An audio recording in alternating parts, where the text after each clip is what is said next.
नमस्कार दोस्तों, OCA network में आपका स्वागत है। मैं हूं ओमकार चौधरी।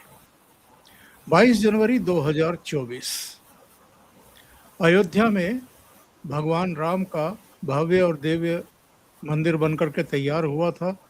प्राण प्रतिष्ठा समारोह था। देश के विदेश के कुछ जाने माने चेहरे, कुछ हस्तियां वहां पर थी, लेकिन उनकी संख्या भी हजारों और लाखों में पहुंच गई थी। हेलीकॉप्टर से पुष्प वर्षा हो रही थी। एक जैसे मंगल काज का दृश्य होता है, लगभग वैसा ही था। खुद प्रधानमंत्री नरेंद्र मोदी थे।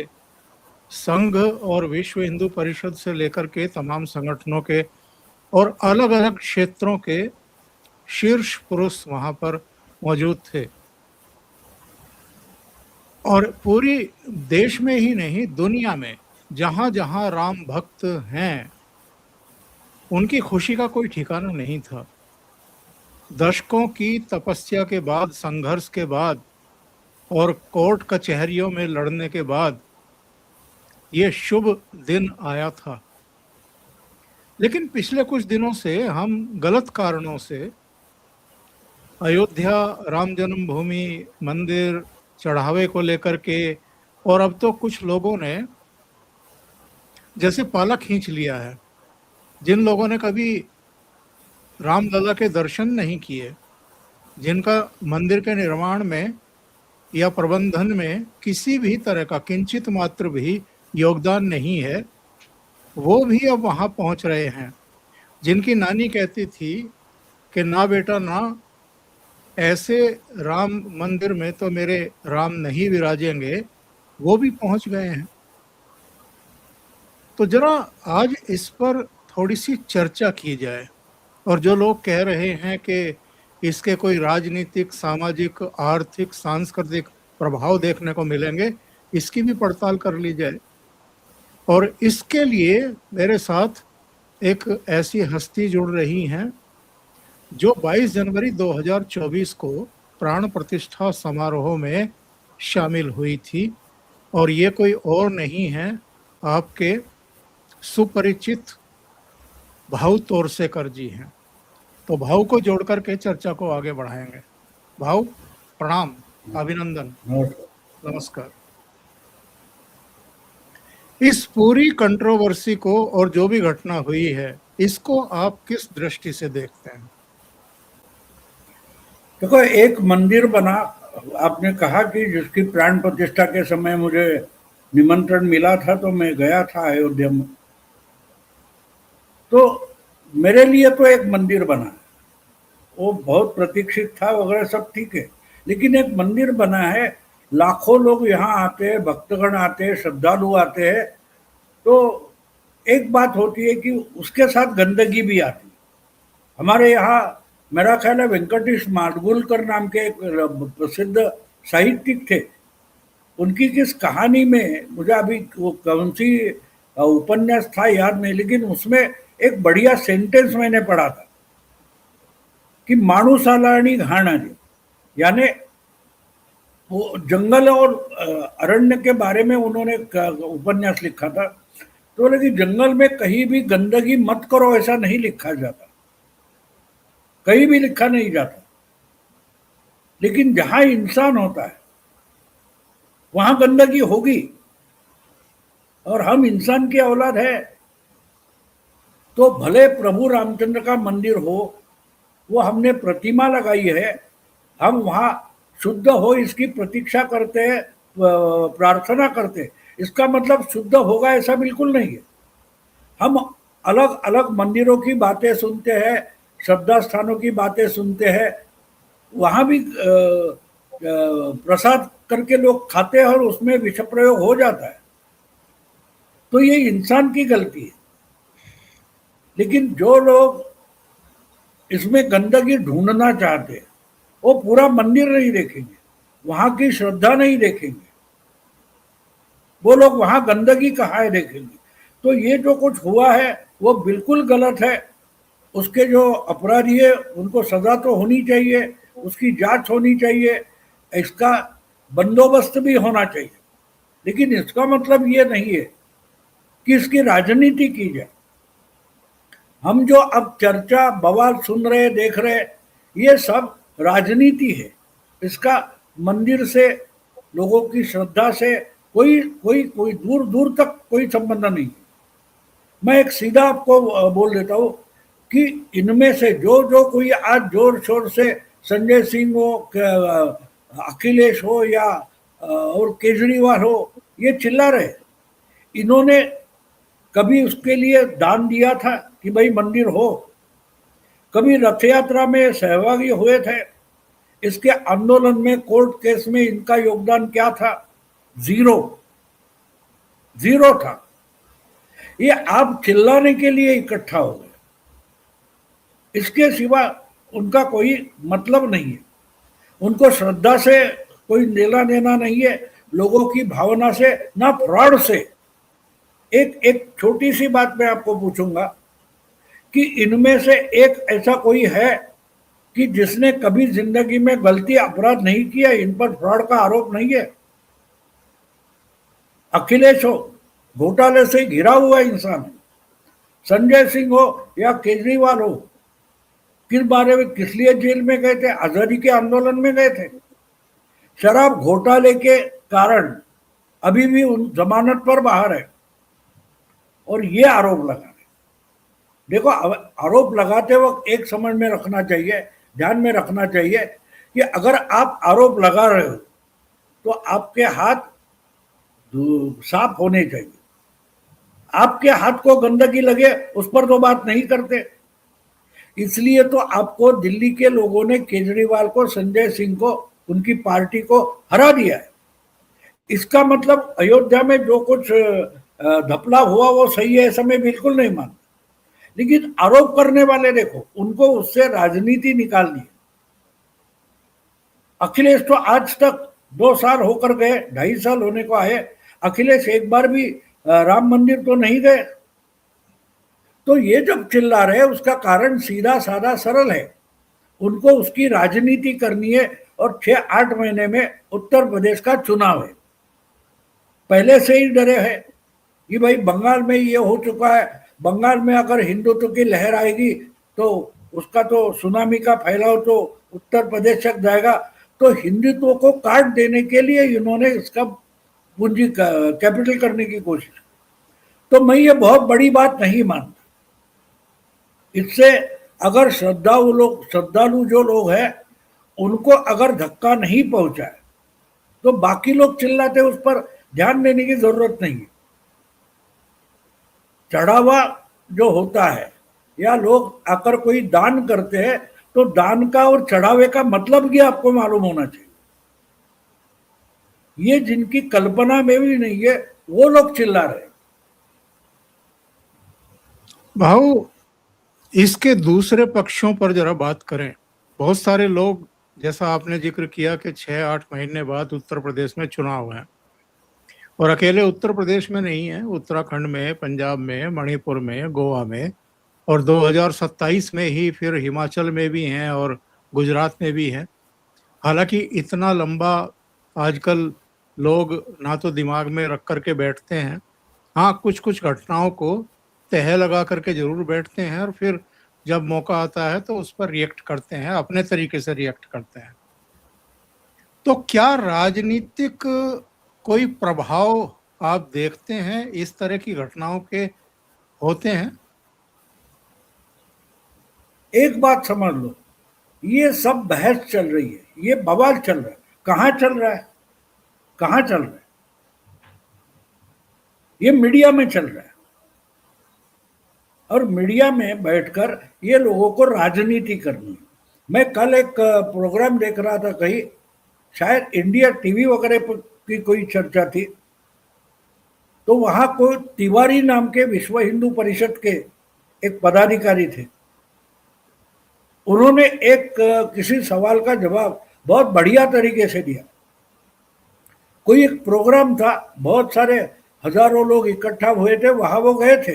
अब ये राम मंदिर के आंदोलन से संबंधित है, विश्व हिंदू परिषद है, तो बोले मैं वहां पहुंचा तो डरा हुआ था इसलिए डरा हुआ था कि शायद मंच पर भी मैं रहूंगा और बीच में जो भीड़ इकट्ठा हुई है उसमें से कोई आवाज आएगी कि जवाब पूछा जाएगा कि क्या हो रहा है अयोध्या में, ये पूछा जाएगा। इसके लिए मैं पूरी तैयारी करके गया था, लेकिन आहिस्ता आहिस्ता आहिस्ता आहिस्ता मेरे समझ में आ गया कि यहां तो कोई चर्चा है ही नहीं। तो जो मीडिया में बवाल उठा है, जिसकी पॉलिटिकल लीडर्स चर्चा कर रहे हैं, वो जमीनी हकीकत नहीं है।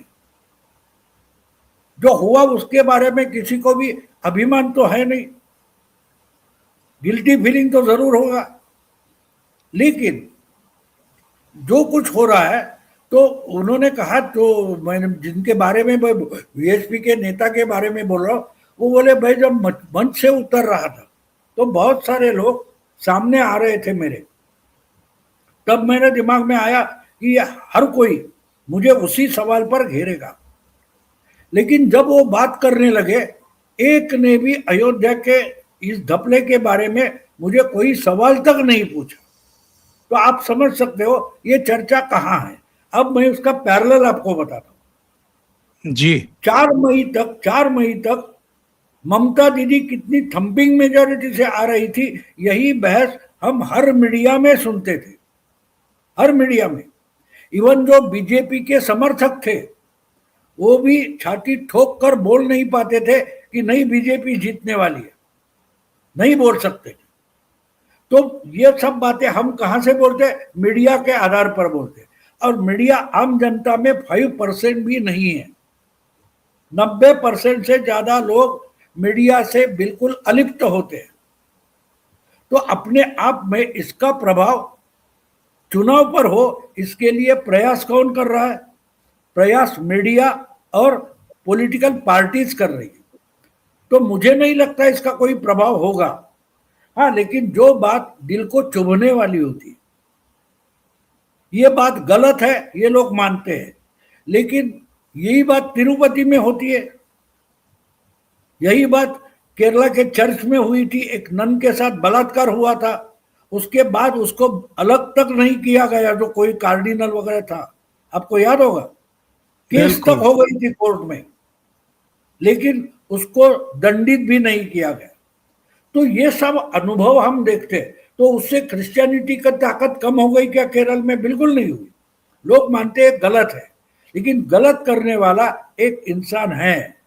आम की टोकरी में एक आम सड़ा हुआ हो सकता है, इसका मतलब पूरी टोकरी तो सड़ी हुई नहीं है। ये आम जनता को समझता है, लेकिन जो बुद्धिजीवी होते हैं उनको नहीं समझता, और इसलिए इस पर जोर शोर से बवाल किया जाता है, ये क्या हो रहा है, ये क्या हो रहा है। तो ये चर्चा करने वाले जो है, उससे आधे से ज्यादा मैं बोलता हूं कि इन्होंने आज तक राम की तरफ मुड़कर देखा भी नहीं होगा, लेकिन ताकि इनको पॉलिटिकल गेन करना है, माइलेज उठाना है, तो ये करेंगे, लेकिन इसका प्रभाव नहीं होगा। और इसका और एक कारण आप समझ लो कि जो चढ़ावा होता है, दान होता है, वो चढ़ाने वाले की श्रद्धा की पावती होती है, रिसीट होती है। मैंने दान पेटी में इतना पैसा डाला है या ये सोना का कोई अंगूठी वगैरह दान की है, तो मैं वापस घूमकर मुड़कर तो नहीं देखता। और श्रद्धा होती है, वो जो दे मैं उसको देना चाहता हूं नहीं, वो मेरी जिम्मेदारी है मानकर जो कोई जाता है ना वहां। आपको कोई इनकम टैक्स जैसा कोई किसी ने पैसा भरा नहीं है, जिनको लगा कि मुझे देना चाहिए इसलिए दिया है, तो देने के बाद उस रकम का क्या होता है इसकी चर्चा तक वो नहीं करता, ना पूछता है। बहुत सारे आपको मंदिर मालूम होंगे कि जहां हजारों हजारों नारियल आप पड़ते हैं, फिर उसकी नीलामी होती है, क्योंकि हर जो नारियल है वो तो भगवान के सामने तोड़ा नहीं जाता, और फिर वही घूमकर मार्केट में नारियल आते हैं। उससे श्रद्धा कम नहीं होती, ना मंदिर पर श्रद्धा कम होती है, ना मंदिर जिन्होंने बनाया या चला रहे उन पर श्रद्धा कम होती है। हाँ, जिसमें कोई गलत लोग हैं उनको हटा दो, व्यवस्था अच्छी करो। यहां तक आपको याद होगा, हमारा अश्विन ओघोर नाम का साथी था, 2 साल पहले उसकी डेथ हो गई। तो एक बार हमने हमारे साथियों ने बोला कि भाई ये सीरियस है, इसको मदद चाहिए। दिन में 24 घंटों में 28 लाख रुपए लोगों ने इलेक्ट्रॉनिकली ट्रांसफर किए थे अश्विन के पत्नी के खाते में। खाता नंबर दिया था। तो ऐसा हो गया कि 4 दिन में उसके देहांत हो गया, बचा नहीं। तो अब इसका 28 लाख रुपए इकट्ठा हुए थे, इसका क्या करे, क्योंकि उसकी जरूरत नहीं थी। तो हमने फिर पोस्ट डाल दी कि भाई जो आपने किया वो बड़ी मेहरबानी है, लेकिन उसमें से 10वां हिस्सा भी इस्तेमाल नहीं हुआ है, तो हम ये पैसे आपको वापस करना चाहते। तो सबके सब एक भी ऐसा नहीं आया दे दो, मेरा ये एड्रेस है, ये खाता है, नहीं। जो 100 से ज्यादा रिप्लाई आए उन्होंने कहा हमने पैसा दिया है तो दिया है, वो वापस नहीं लेते। उसकी फैमिली के लिए, उसके बच्चे हो गए उसके लिए इस्तेमाल करे, उसके भविष्य के लिए रख लो। तो दान देने वाला का दिमाग सोचो, ये अनुदान नहीं है, ये दान है। मैंने दिया, मेरी जिम्मेदारी खत्म। मैंने देने के बाद उस रकम का, उस चीज का क्या हुआ, उससे मुझे कोई कर्तव्य नहीं है। ये दान देने वाली की भावना होती है। और जो देने वाले नहीं होते वो क्यों खाली दे रहे हो, वो तो चोरी कर रहे हैं, ये सब बोलने वाले कभी दानी नहीं होते, दानशूर नहीं होते। तो इसलिए इसका प्रभाव एक मर्यादा होगी उसकी, ज्यादा नहीं होता कि भाई हुआ वो गलत हुआ, वो नहीं होना चाहिए, उसमें सुधार करो। और यहां तो जो ट्रस्टी है उन्होंने रिजाइन किया है, उन्होंने पहले डिमांड की कि भाई एसआईटी बनाओ, जो है उसकी जांच करो। हम खुद हट जाते हैं। तो इसमें पॉजिटिविटी दिखाई देती है, वो छुपा नहीं रहे। हुई गलती तो है, लेकिन किसकी गलती हुई ये हमें भी समझना है। तो इसके लिए जांच करो। एक गवर्नमेंट को रिक्वेस्ट की गई और कितना फटाफट फटाफट काम हो गया, देखो। छुपाने की कोशिश नहीं हुई है। तो फर्क वहां पड़ता है, आम जनता है समझती है गलती हुई है, हुई है। चोरी और गलती में फर्क होता है। चोरी किसी कर्मचारियों ने की है, और जो ट्रस्टी है उन्होंने जो गलत लोगों को भरोसा रखा वो गलती है। तो लोग गलती माफ करते, चोरी माफ नहीं करते। तो जिन कर्मचारियों ने ये किया है उनकी सजा होनी चाहिए, या श्रद्धालुओं की डिमांड होगी, इच्छा होगी, डिमांड भी नहीं, इच्छा होगी।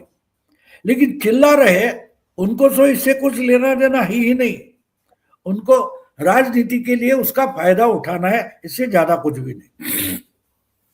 दूसरी बात यह है कि एक ऐसा मुख्यमंत्री बैठा है, एक ऐसा प्रधानमंत्री बैठा है जो इस तरह की गतिविधियों को कभी ना तो छिपाता है, ना दबाता है, और ना ही प्रोत्साहित करता है। इसमें एफआईआर भी हो गई, इसमें 8 की गिरफ्तारी भी हो गई, इसमें रिकवरी भी हो गई। अब इसकी जांच एसआईटी आगे बढ़ा रही है। 2 ट्रस्टियों के इस्तीफे हो गए, तीसरे को काम से हटा दिया, जिनका जिम्मा वहां पर सीधे तौर पर था। ऐसे लोगों को काम से अलग कर दिया गया। तो सवाल ये है कि नियत में तो कोई खोट नहीं है ना किसी की। बिल्कुल नहीं। इसीलिए देखो, एक बात आप आपको कंपेयर करो कि चंपत राय हो या और कोई जो थे, उन्होंने इस्तीफा दे दिया, जांच की मांग की। उन्होंने अभी तक ये बात नहीं कही कि हम तो कट्टर ईमानदार है। और जो कट्टर ईमानदार रोज रोज चिल्लाते थे, उनकी हालत क्या है? वो सामने वाले से सबूत मांग रहे। फर्क देखो आप। तो ये फर्क समझना आम जनता के लिए आसान होता है, क्योंकि वो निरागस होते, निष्पाप होते। जिनके मन में खोट होती है, जिनके मन में पाप होता है, ये बोलेंगे कि सबूत है, सबूत है। अभी देखो आंकड़े जो आ रहे हैं, मुझे अजीब लग रहा है। कोई, यानी जिसके मुंह में जो आंकड़ा आ जाए वो फेंक देता है बस। कोई बोलेगा 200 करोड़, कोई बोलेगा 140 करोड़। इसमें पता चलता है कि इनके पास कोई सबूत नहीं, लेकिन संदेह खड़ा करने की उनको जमीन मिली है, अवसर मिला है, उससे ज्यादा कुछ नहीं। और जब और एक बात होती है कि एक यशवंत देशमुख जो ओपिनियन पोल लेते हैं, उनका एक मुझे वक्तव्य याद आता है। उन्होंने पूछा, हम ओपिनियन पोल लेते तो सवाल पूछते, और सवाल का जवाब जब लोग देते हैं उसी आधार पर हम अंदाज पेश करते। तो उन्होंने कहा कि हम जब पूछते कि गंभीर मुद्दा क्या है, तो बेरोजगारी, तो 29% लोग बोलते हैं कि हाँ ज्वलंत सवाल है, बेरोजगारी बड़ा गंभीर सवाल है। तो अब बेरोजगारी है, 29% लोग सरकार के खिलाफ है, ये हम अगर तय कर ले तो वो गलत होगा। फिर अगला सवाल ये पूछना चाहिए कि भाई बेरोजगारी का जो प्रॉब्लम है वो हल कौन कर सकता है, राहुल गांधी या नरेंद्र मोदी? तो बोले हमने वो सवाल पूछा, और जो 29% लोग हैं बेरोजगारी एक बड़ा प्रॉब्लम है कहते, उनमें से 27% बोलते कि मोदी ही सॉल्व कर सकता है। तो ये फर्क आप समझो, घपला हुआ है, गड़बड़ हुई है, लेकिन जो मुख्यमंत्री बना बैठा है वो क्या करेगा? अरे छोड़ेगा नहीं। ये पहली रिएक्शन होगी, और ये फर्क जिसकी समझ में आता है उसको ये अयोध्या में जो कुछ घपला हुआ है उसकी रिएक्शन क्या होगी आम जनता में वो समझ सकता है। लेकिन जिनको उल्टा ही बोलना है वो तो बोलेंगे अभी ये होगा वो हुआ, कुछ नहीं होने वाला। मैं मानता हूं उल्टा इस एक्शन के बाद और 8 महीने उसमें जिनकी जांच होगी उनको पकड़े गए, उन पर जब कानूनन कार्रवाई सुनवाई शुरू हो जाएगी तो उसका ज्यादा बड़ा फायदा योगी को चुनाव में मिलेगा। क्योंकि इसके पहले आरोप होते थे, वो आरोप पर आज तक कार्रवाइयां चल रही है अखिलेश के जमाने, मायावती के जमाने से। लेकिन अगर ये फटाफट कार्रवाई हो जाती तो उसका फायदा जो है इनकम्बेंट मुख्यमंत्री उसको मिलेगा। भाऊ, ये जो चीख चिल्लाहट है विपक्ष की तरफ से, खास तौर से यहाँ अखिलेश यादव, और पंजाब की बात करें तो अरविंद केजरीवाल, ये बंगाल में जो झटका लगा है इन लोगों को, ममता को तो जैसा लगा है लगा ही है, और वो तमाम तरह के मामले फेस कर रही है, पार्टी भी टूट रही है, लोग भाग रहे हैं उनको छोड़ करके, और अलग अलग मामलों में एफआईआर दर्ज हैं, वो उनका सामना करने के लिए अब मजबूर हो गई है। पावर ने उनको एक तरीके से अंधा ही बना दिया था। तो इनको डर इस बात का है कि लोकसभा चुनाव में थोड़े से झटके के बाद जो सनातनी एकजुटता दिखाई दी है, जिसका परिणाम हरियाणा, महाराष्ट्र, दिल्ली, बिहार और बंगाल में दिखाई दिया, ये चलते रहने वाला है फरवरी 2027 तक या उसके आगे तक भी।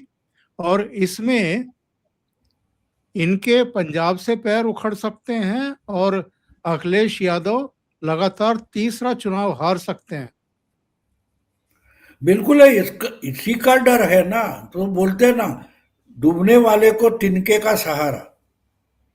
तो इन्होंने ये तिनका पकड़ लिया है, क्योंकि जो 2024 का झटका है सनातनियों को, उससे जो सनातनी हिंदुत्ववादी निकले हैं वो आपको दिखाई दे रहा है कि हर जगह अपना चमत्कार दिखा रहे हैं।